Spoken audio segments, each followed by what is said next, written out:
सच कहूं मुझको ये उन्वान बुरा लगता है, सच कहूं मुझको ये उन्वान बुरा लगता है। ये जो शेर पढ़ रहा हूं इसी को उन्वान बना करके मोहतरम आलिविदार बेबाक लीडर मुस्तकीम डिग्निटी साहब कहीं न कहीं आपके लिए सफर कर रहे हैं कि सच कहूं मुझको ये उन्वान बुरा लगता है। जुल्म सहता हुआ इंसान बुरा लगता है। मेरे अल्लाह मेरी नस्लों की हिफाजत करना। हाथ फैलाए मुसलमान बुरा लगता है, हाथ फैलाए मुसलमान बुरा लगता है। भरपूर तालियां बजाए मोहतरम मुस्तकीम डिग्निटी साहब को। हाजी यूसुफ रासनवाला साहब, महल्ले के जिम्मेदारान, गुरुवार वार्ड में तनवीर असरफ साहब, अमजद पठान साहब, यूसुफ रासनवाले, अरशद शेख भिकन, मोहम्मद वायरमैन, आरिफ हुसैन, मुशरिफ रंगाड़ी, हमारे समाजवादी के सलाउद्दीन भाई, तारिक भाई, इन लोगों का नाम मैं यहाँ इसलिए ले रहा हूँ कि आप एक बात समझिए कि गुरुवार वार्ड में आज समाजवादी की एक बड़ी टीम है नौजवानों की, और जो निहाली सोच रखते हैं, जो निहाल साहब को मानने वाले हैं, उनके अंदर भी कहीं न कहीं एक जोश आया है। और जब नौजवानों में जोश रहे और बुजुर्गों में भी जोश आ जाए तो आप समझ लीजिए कि तब्दीली आने वाली है। ये निशानी है नौजवान और बुजुर्गों के एक साथ जोश में आने की कि ये शहर 25 साल की मिली जोड़ से नाराज है।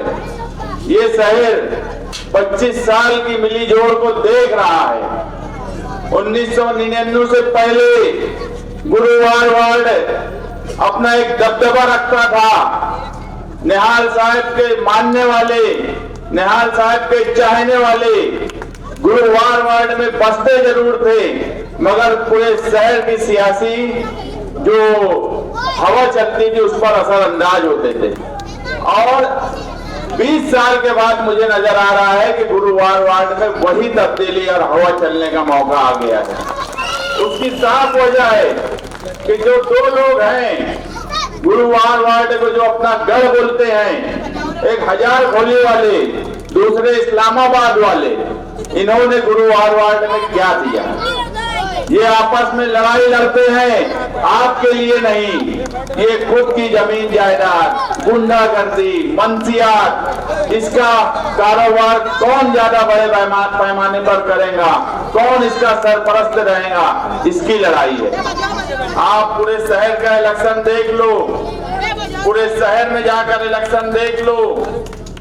पुलिस डिपार्टमेंट ने यहीं पर क्यों छावनी बनाई है सैलानी चौक पर? क्या गुरुवार वार्ड के लोग गुंडे हैं? क्या शहर में क्या मैसेज देना चाहते हैं कि गुरुवार वार्ड में गुंडे रहते हैं, गुरुवार वार्ड में जो नौजवान हैं वो बुराई फैला रहे हैं, ऐसा मैसेज देना चाहते हैं? जबकि ये बात बिल्कुल गलत है। ना गुरुवार वार्ड के नौजवान गुंडे हैं, ना गुरुवार वार्ड के लोग बुराई फैलाना चाहते हैं। अगर गुंडे हैं तो इस्लामाबाद वाले हैं, हजार खोली वाले हैं। अगर बुराई फैलाना चाहते हैं तो यहाँ पर इस्लामाबाद के लोग आकर और उधर से हजार खोली के लोग आकर बुराई फैलाते हैं। मैं तो हैरान रहता हूँ कि अभी पीछे सुना, मैं इससे पहले भी बोला कि इस्लामाबाद वाले एक जिस्म तो बड़ा है मगर अकल नहीं है। ये बात का फैसला मुझे इस इलेक्शन में करना पड़ा। वो बोलते हैं कि 3 घंटा मैं यहाँ खड़ा था, वो आए नहीं। अरे भैया इलेक्शन चल रहा है, कुश्ती या दंगल नहीं है। और अगर इतनी हिम्मत है तो जाओ आपस में लड़ लो ना। वो बोलते इसका हम ऐसा करेंगे, वो बोलते इसका हम ऐसा करेंगे। ये कुछ किसी का नहीं करने वाले। मैं आज आपको बोलता हूँ पूरे इलेक्शन में ये कुछ नहीं करने वाले, सिर्फ आपका इस्तेमाल करेंगे और हो सकता है आपको लड़ा दे और जेल भिजवा दे। पुलिस की कार्रवाई गुरुवार वार्ड के नौजवानों को हो जाए। गुरुवार वार्ड के नौजवानों, खास तौर से आजाद नगर के नौजवानों, होशियार हो जाओ। ये सिर्फ मिली जोड़ है, इनकी जमीन जायदाद की लड़ाई है। ये एलानिया आकर बोलते हैं कि हमारी जमीन जायदाद की लड़ाई है, हमारी पर्सनल लड़ाई है। आप इनकी पर्सनल लड़ाई का हिस्सा मत बनिए। आपके ऊपर पुलिस केस होगा, आप जेल जाएंगे। सियासत में किसी की पर्सनल लड़ाई के लिए लोगों का इस्तेमाल नहीं किया जाता। यही निहाल साहब ने इस शहर को सिखाया है और यही सियासत में होना चाहिए। हम कभी सियासत में नौजवानों का गलत इस्तेमाल नहीं करते, ना हम कभी जमीन जायदाद के लिए किसी का गलत इस्तेमाल किए। अगर आप गुरुवार वार्ड में देखेंगे तो सबसे ज्यादा जमीन अगर किसी की है तो निहाल साहब के अदारे की है। उसके बाद भी उस पर कुछ लोगों ने गलत तरीके से कब्जा करके रखा है। वो फलाई काम के इस्तेमाल के बजाय दूसरे काम में इस्तेमाल लेते हैं। ये इस्लामाबाद और हजार खोली वाले हैं। आसिफ शेख की हालत तो ऐसी है कि मैं इससे पहले भी बोला कि एक आलिम है,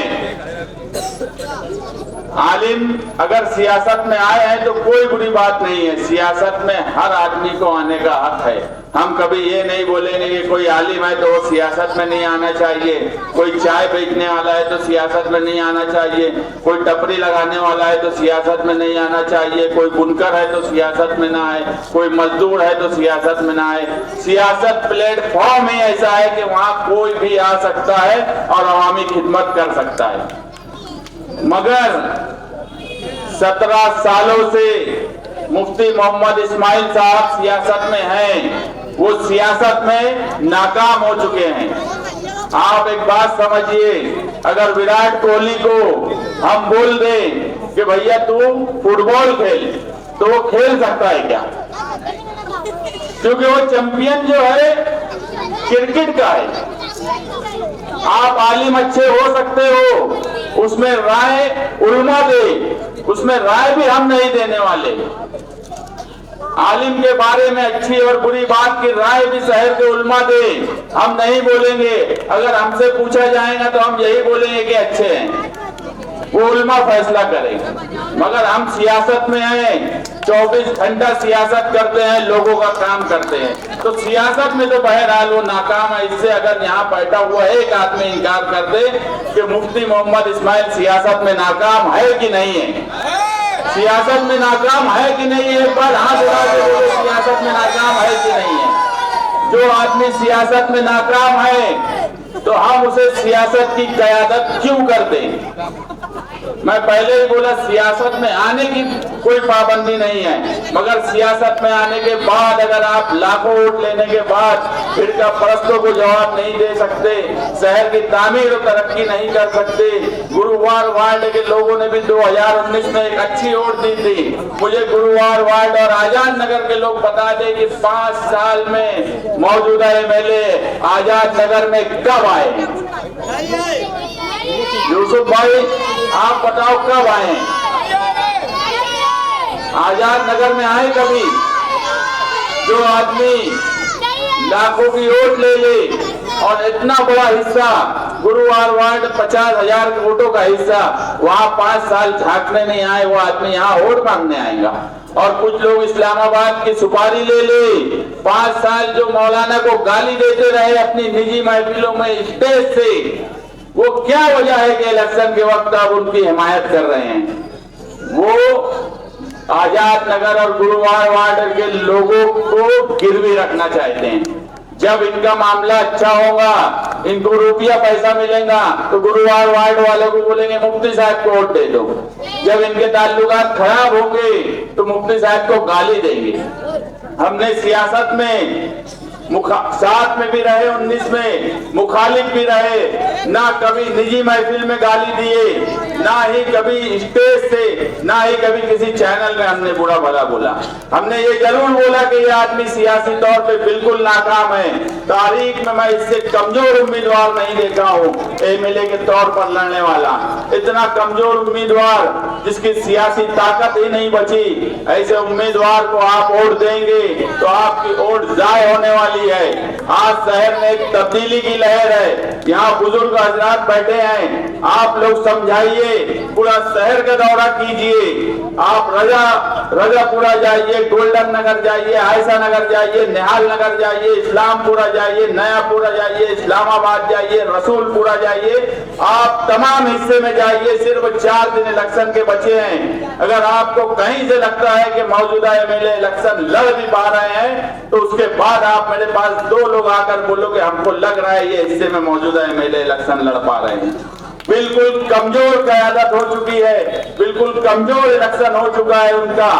आज जो है अगर गुंडागर्दी बढ़ी है, बुराई बढ़ी है, आसिफ शेख के खानवादे से बढ़ी है, तो उस खानवादे से अगर इस शहर में कोई लड़ सकता है तो सिर्फ न्यायालय और समाजवादी के लोग लड़ सकते हैं।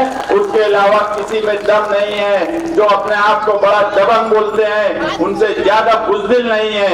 हम कभी लड़ाई झगड़ा नहीं करते, मगर मैं इससे पहले भी बोला था, अगर हमारे ऊपर कोई गोली चला दिया होता, यहाँ रिजवान खान सर बैठे हैं, उनके घर फायरिंग हुई थी, घर में उनको जान से मारने की कोशिश की गई थी, उस वक्त हम साथ में थे।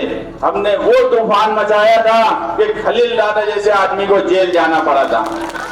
खलील दादा जैसे आदमी को जेल जाना पड़ा था। इनकी क्या औकात है इस्लामाबाद वालों की, इनकी क्या ताकत है? या तो इनका कंप्रोमाइज हो गया है कि 3 गोली लगने के बाद कोई लोग 2 महीने में छोड़ जाते हैं, और एहसान जो खुली गुंडागर्दी करता है, नशा करता है, इस शहर का सबसे बड़ा अगर नशा का कोई कारोबार करता है या नशे के लोगों को लेकर घूमता है, तो वो शेख आसिफ का चचेरा भाई एहसान है। एहसान वो एंटी-सेक्रेटरी में छूट गया, वो एंटी-सेक्रेटरी बेल पे छूट गया। गोली मारने वाला, 3 गोली चलाने वाले के ऊपर एफआईआर में जिसका नाम था, वो एंटी-सेक्रेटरी पे छूट गया। ये कैसे मुमकिन हो सकता है? अगर कंप्रोमाइज नहीं है, अगर कंप्रोमाइज नहीं हुआ है, तो क्या वजह है कि वो 3 गोली मारने के बाद भी छूट गया हो? क्या है? क्या है? क्या है? तेरी माँ के इतना मारेगी ना हरामखोर।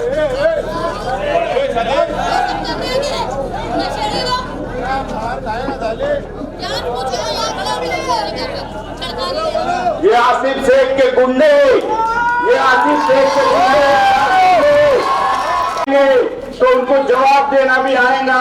हमको एक ही नारा सिखाया गया है निहाल साहब से, हम किसी के ऊपर जाते नहीं, मगर एक आप लोग बैठिए उधर जाए, हमको मगर एक ही नारा सिखाया गया है कि हमसे जो टकराएगा उससे हम टकराएंगे। एक बार ये नारा आप लगाइए, हमसे जो टकराएगा, हमसे जो टकराएगा। बोल रहा था कि इस शहर का सबसे बदमाश, सबसे नशा और रसिया बेचने वाला, नशा करने वाला एहसान, अगर उसके ऊपर एफआईआर हुई तो क्या वजह बनी कि वो एंटी-सेक्रेटरी में छूट गया, उसको जेल नहीं जाना पड़ा? क्या वजह बनी? मुझे सिर्फ इतनी बात आप बताओ। या तो इनका कंप्रोमाइज है, या फिर इनकी कोई ताकत नहीं है। मैं पुलिस डिपार्टमेंट से कहना चाहता हूँ कि यहाँ कुछ गुंडे आकर अगर नालायकी कर रहे हैं इस जलसे में, तो पुलिस डिपार्टमेंट क्या कर रहा है? परमिशन है, परमिशन होने के बाद भी अगर पुलिस इस तरह की गुंडागर्दी सैलानी आजाद नगर रोड पर होने दे रही है, तो ये पुलिस की नाकामी है, इस शहर के लॉ एंड ऑर्डर की नाकामी है। अगर वो बहुत बड़ा गुंडा है तो उसको गिरफ्तार करना चाहिए। मैं इससे पहले भी बोला कि जब जब इस शहर में एहसान जैसे नौजवान सियासी तौर पर स्टेज पर रहेंगे, सियासी तौर पर अगर तुम्हारी क़यादत करने की बात करेंगे, मैं तो हैरान हूँ कि शेख आसिफ ऐसे शख्स से गुरुवार वार्ड में तकरीर करवाता है, ऐसे शख्स से गुरुवार वार्ड में तकरीर करवाता है, वो क़यादत करने की बात बोलते हैं।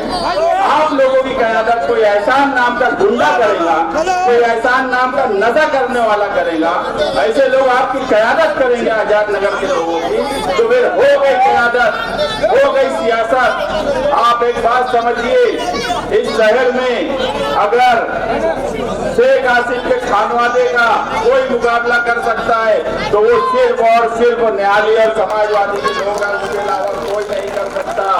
जो लोग किसी को जेल भेजने की ताकत नहीं रखते, आपके उम्मीदवार शान हिंद एक पढ़े लिखे उम्मीदवार है, MBA है, LLB है, ग्रेजुएट पॉलिटिक्स से ग्रेजुएट है। मैं इससे पहले भी बोला हूँ कि जेल में डालना भी जानती है, जेल से निकालना भी जानती है। आप ऐसे पढ़े लिखे उम्मीदवार को वोट दीजिए, आप अपने मुस्तकबिल के लिए वोट दीजिए, आप इस शहर से गुंडागर्दी खत्म करने के लिए वोट दीजिए, आप इस शहर से बुराई खत्म करने के लिए वोट दीजिए, आप इस शहर की तरक्की के लिए वोट दीजिए, आप इस शहर के दबदबे के लिए वोट दीजिए। शहर में तब्दीली का माहौल है, माहौल बदल रहा है, आप उस माहौल का हिस्सा बनिए। मैं आपसे यही गुजारिश करूंगा कि 20 नवंबर को तब्दीली के लिए आप वोट दीजिए। 6 नंबर की बटन दबाइए, जिसका निशान है साइकिल। साइकिल ही शहर में तब्दीली ला सकती है। इस तरह की गुंडागर्दी और इस तरह की अगर कोई बात होती है तो हम उससे निपटना जानते हैं। आप सिर्फ एक काम करिए कि 20 तारीख को तब्दीली के लिए वोट दीजिए। यहाँ जो बुजुर्ग बैठे हैं, आप सिर्फ जलसा सुन के घर मत जाइए। इलेक्शन का 4 दिन बाकी है। अपने रिश्तेदारों को, आपकी जहाँ लड़की गई है, बहन गई है, उन रिश्तेदारों को जाकर बोलिए कि तब्दीली क्यों जरूरी है।